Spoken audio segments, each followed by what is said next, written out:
Сәлеметсіз бе? Асқазаныңыз ауырса, гастрит және асқазан қыжылдаса, осы рецепті қолданып көріңіз.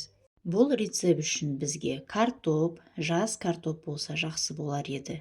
Картопты теркадан өткізіп, сүзіп, суын аламыз. Оған алоэ шырынын қосамыз.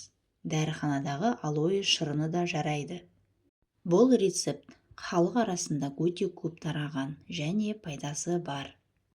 3 ас қасық картоп суына 1 шай қасық алоэ қосып, араластырып, таңертең аш қарынға 3 ас қасық ішеміз. Одан кейін жарты сағаттан кейін тамақтаныңыз. Емдеу уақыты 2 апта. Ем болсын.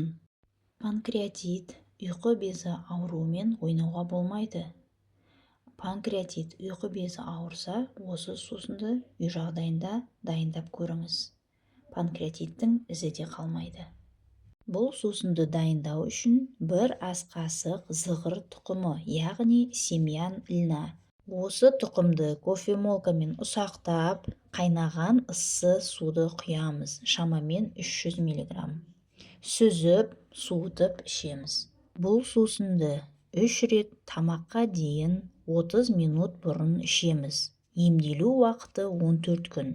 7 күннен кейін демалып, курсты қайта жалғастырамыз. Курсты толық аяқтағаннан кейін өзіңіз үшін УЗИге түсіп көріңіз.